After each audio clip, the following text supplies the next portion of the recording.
Welcome to the TMZ podcast. Devin here with Branson. Hello, hello. Courtney's a little busy this morning, so we got the next best thing. Yeah, or maybe for some people, the better thing. Big apologies, but for some people, it's the worst case scenario when I pull up to the desk. Well, I'm glad to see you. Well, I thank couldn't you. do the show without you. Oh, well, thank you very much. You could, but, it's not as fun. Especially talking about Jared Leto sexual assault. Yeah. Some serious stories today. We finally got the Tony Romo body cam from his OWI arrest, which is basically a DUI. Yeah, why do they call it that? OWI. Operating while intoxicated. I think it's just like they just call it different things in different states. This happened. It all went down in Wisconsin. It was very entertaining. There's a few takeaways from the video, from the body cam. So we'll break that down like it's basically game film. So I'm going to watch it without any prerequisite. I have not seen it Oh, yet, you so haven't? it's gonna be I've all watched it a news to couple me. times, Okay. so it's good. And Yeah. for whatever we don't have time to show, I'll talk about that as well.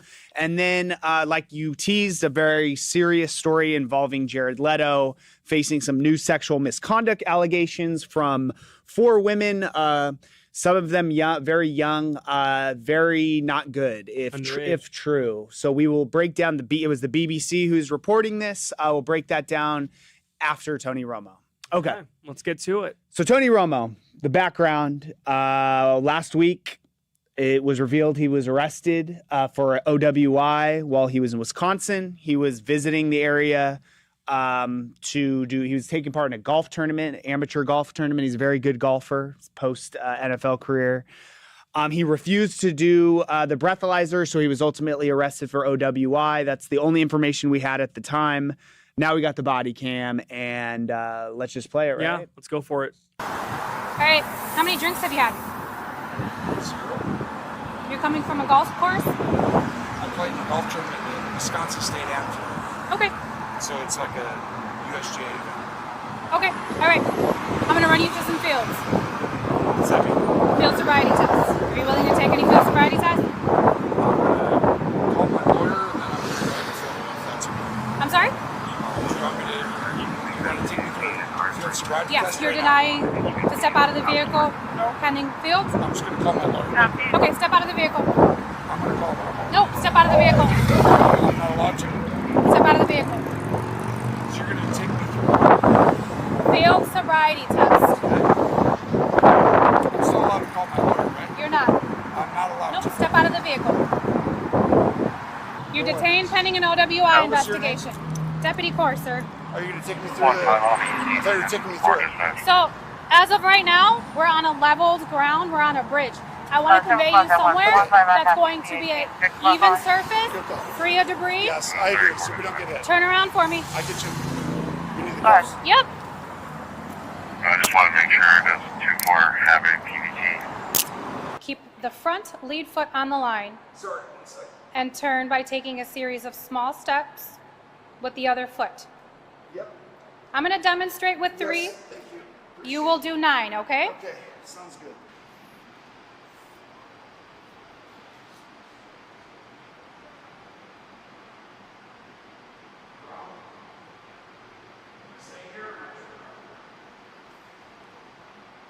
Correct. 9 heel to toe steps.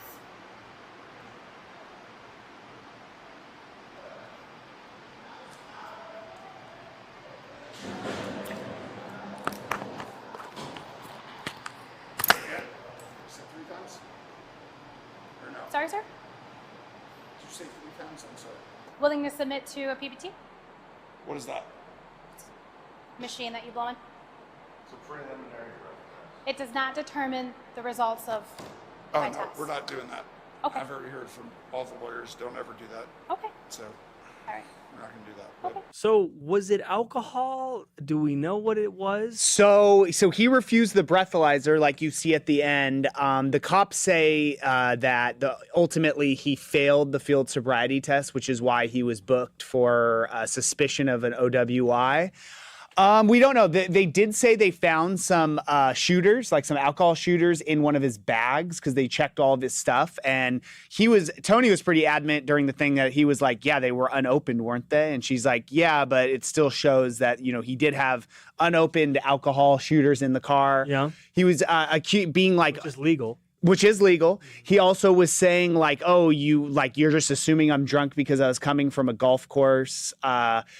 There's a couple takeaways. One, when she first goes up to the car, he definitely seems, it's hard to tell if she just can't hear him because it's on a freeway and they literally can't hear each other, or if he seems like a little bit loosey-goosey, but he definitely didn't seem wasted. No. You know what I mean? So I want to know, what was the probable cause? Was it that he was he crossed, I forgot how the officer, unsafe lane change. Oh, and I just did that. And so they pulled him over on a freeway, which is why they then had to take him somewhere else because it was so dangerous, because it was on like a bridge on the freeway. Yeah. So they had to put him in handcuffs and then actually took him into oncoming traffic because the other side he couldn't fit to open the door. So, I mean, it was just a very awkward, chaotic, not even chaotic, just awkward. He gets back there. My favorite part of the whole thing is like before the field sobriety, like he's like basically like stretching and loosening up his hammies. So he's like just in full athlete mode, like just trying to get loose, man. I know. I mean, if anyone can pass these tests while drunk, it'd be an athlete because they that's the other thing they have, and they also have good coordination. But I think he's going to get off on this. I kind of agree with you because he refused the breathalyzer, right? I don't know if they did a warrant to get his blood. We don't know that. But if he seems okay here, he's very compliant. He's not causing problems. He's not appearing to be intoxicated. And it's an unsafe lane change. I just did that in Santa Cruz, and I got pulled over and got a ticket for it. And they didn't. Yeah, but did you seem like you were drunk? No, I was just sitting there like. Yeah, exactly. You don't drink, dude. I don't. But I don't know. I mean, I wasn't at a golf course before. Yeah, I mean, it's a lot of the talk online is that the cop was kind of being rude to him and was kind of throwing the book at him for no reason. But I mean, do you think she hates men and that's why she pulled? I mean, she might. I would say maybe there's a better chance she's like a Green Bay Packers fan. Yeah. Or like that's although it didn't really seem like any of them. Maybe the guys. She didn't seem to know who he was. I don't think. I feel like most people wouldn't know who this guy is. Yeah. I was like, I would. Honestly, Tony I know his name, but when Tony showed me the picture of him, I did not even connect the two, to be honest with you. Really? No, I don't watch football. Oh, yeah. No. Oh, because I mean, he's a massive star, especially now that he's doing the play-by-play stuff. Yeah. So you think this 29-year-old cop knows who this guy is? Yeah, maybe not. So the only time he really got combative was that he just wanted to talk to his attorney before doing any of the tests, which she said can't do. So she was saying you can't do that. Also, he plays up the fact that he had multiple back surgeries. She asked him if he had been suffered a concussion recently, and he kind of laughs and is like, not recently, but clearly the guy's had a lot of concussions. Many. But so yeah, I mean, it's just kind of interesting seeing. I mean, he's barefoot in the parking lot of, I guess this is like the police station where he ends up doing the sobriety test. But yeah, I kind of agree with you. I kind of think he's going to get off. For some reason, I don't know why it is. It's always interesting to see celebrities of any kind in these body cams. I don't know why. Just because it's unfiltered. You don't see this side of these people. Justin Timberlake was completely a different person. Oh, I mean, the eyes, you could tell. They're like, do you want to? The notable part about the Justin Timberlake body cam footage is when they're asking if he wants him to have his phone with him to take it to the jail. At the end, and his assistant's like, do you want me to give you your phone? Do you want me to give you your phone? He just didn't even know what she was asking him. Oh, so that guy was clearly intoxicated. Where you think when you watch this, you think he's fine, Tony Romo. Oh, I didn't see at any point in this so far, at least from what I saw, that he was intoxicated. Yeah, I don't know. I mean, he said he had zero drinks. I think they did say they smelled alcohol. He said he had zero drinks. If they smelled alcohol, then it's all these cops' words against his. I mean, the guy's gonna have very good attorneys. I think he's gonna be just fine. Yeah, it's one of those times where I think that he's gonna get off, unlike Tiger Woods, just different. Yeah. Okay. Which he might get off too. Yeah. So yeah, that was Tony Romo's OWI. I keep wanting to say DUI. Same thing.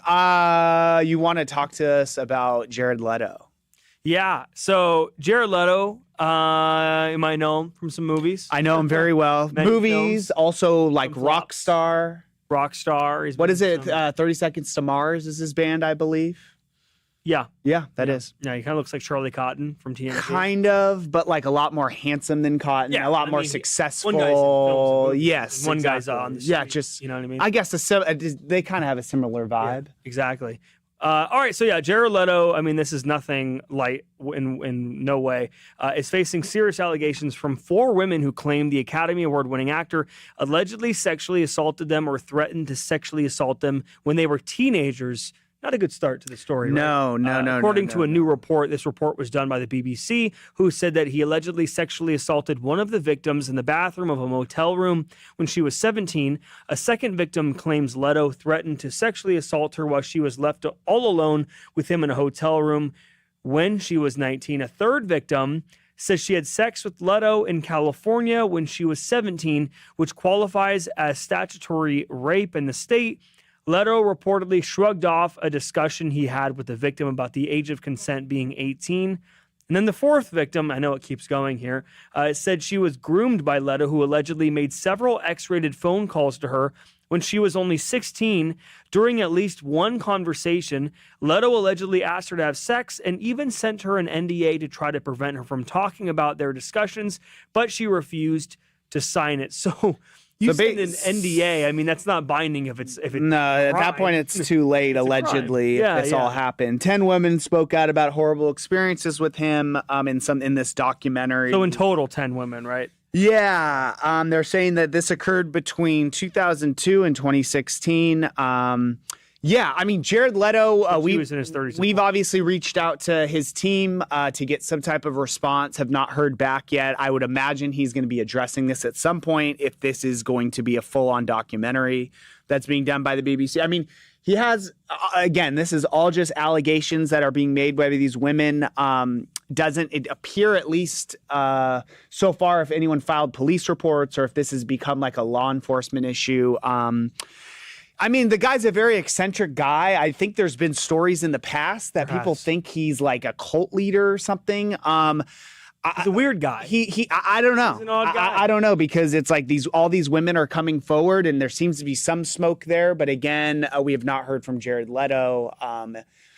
Once it kind of becomes criminal, I think that's when things take that next step. And as of now, it doesn't look like it's been made criminal. Why is the BBC reporting on this? Did something It looks like, happen because it looks like they're overseas? doing a BBC documentary, Jared Leto, Hollywood's Dark Secret. And I'm sure I guess, I know that you'd think it would happen something in London. Maybe some of them did, or it seems like a lot of this is based in California. I believe he lives in Los Angeles, doesn't he? How would the BBC somehow round up 10 women who all have similar stories? Like, was this something in the works for a long time? I mean, they might have been working on this story for a while. Maybe these victims know each other and they reach. I don't know. Are they pursuing? The question is, are they going to pursue this Criminally? Criminally or civilly? Both, I guess. because as far as I see, there's been no lawsuit. The police aren't investigating this yet. it's got to be so scary to be a celebrity. And I'm not discrediting this at all, but I'm just saying, like, when you're a celebrity, anybody can accuse you of anything, ruin your reputation, and sue you for damages and make a lot of money, and you could go to prison for being innocent. But I don't know, Jared Leto, you said some things in the past he's done, so I'd like to see evidence of this, obviously. Yeah, I don't know the evidence that they have. I haven't seen the documentary, and like I said, we'll obviously follow this, and I'm sure Jared is going to be responding at some point, have something to say about all this. So Jared's a weird name. Jared, yeah, I mean, Jared, there's another Jared, the guy from Subway that's not doing too well. Yeah, not a great. Not a great community. Jared McCain is doing okay. He's that's his name, right? The guy that's on the Oklahoma City Thunder now? The guy who paints his fingernails? Oh. He's killing it. That's a cool Jared. Yeah, I know. As long as he I don't know any other Jareds. Oh, well. Okay. All right. That's all we have time for. Are we doing comments, Tony? you're Or on, no? Jared. We got time for a couple. Thank you guys once again for joining us today. David Hall says, police, quote, now hop on one leg, then do the hopscotch with the laughing emoji. I guess they're making... Yeah. I mean, the thing that a lot of people say when you see these field sobriety tests is like, even if you were sober, they look like they would be tough. If you're uncoordinated, I know. Like if you're uncoordinated, like you would look goofy doing these things and counting and on one foot. But yeah. Justin Rod says, honestly, why even drink and drive? Yeah, grab an Uber if you're drunk. Don't drive. Surprisingly, there are a lot of, especially in college towns, it's terrible. There's a lot of college students that drive home drunk. yeah, I mean, I know people who have done that. he's not a exactly like a college student. I mean, he was at a golf event and he told them he was going to his grandparents' house. So who knows? But yeah. It's always smarter to, if you know you're going to drive, don't drink anything, because even if you have one beer or any alcohol, even if you're well below the legal limit and you get into an accident and you kill somebody or something happens, they will come after you. And I think there is some type of law where even if you have some alcohol in your system and you kill somebody, they can still hold you liable because of alcohol. You're a good time at a party, huh? I know. But yeah, Man, do it's not warning drink. you, Do man. not drink and drive. Don't get It's behind terrible. It can ruin the your wheel. life and other people's. Yeah. Irene says he didn't walk properly, so I'm guessing she disagrees that with you guys that he didn't. Yeah, I mean, he didn't do great in all the field sobriety, but again, it's like they're kind of hard tests, and also he's had all those back surgeries. As you see him warming up his back before he does anything. So it's like, who knows? But like you said, with him not taking the breathalyzer and just based off the evidence I've seen, I don't think he's going to. I don't think anything's going to happen. I don't think he's going to get dismissed. charged. Good lawyers. Yeah, very good lawyers. Who he was trying to get on the phone the entire time. How much do you think the hourly is for a lawyer like that? Like thousands, probably. But the thing is, if you're completely innocent and you are, like, I get it, he maybe had a few drinks, like you said, but like, if you're innocent, you take the breathalyzer, it's at zero. Yeah, that's the thing. But I do also hear that a lot of attorneys do say don't do the breathalyzer. Even if you're innocent. Because if you had like one drink or whatever and say you're under the legal limit, it's just best to just not take it. Yeah. But I don't know. Who knows? It's best Well, I just to can't not drink and anymore. drive. I can't drink at all, so I'm never going to have this problem. Yeah, you're that like a really good friend to have because you're always the DD, right? Yeah. Or do your friends also? I not hate drink? being the DD, though. I hate driving. Oh, you people hate that are dealing with intoxicated. drunk people. Yeah, they're horrible. Yeah. Horrible. All right, well. All right, guys. Well, if you want to party with Branson, it'll have a great time and it'll be We can watch, very safe. I'll promise you that. We'll watch a nice Pixar movie and have some popcorn. That's Yep. my party. Nice. All right. See you guys later.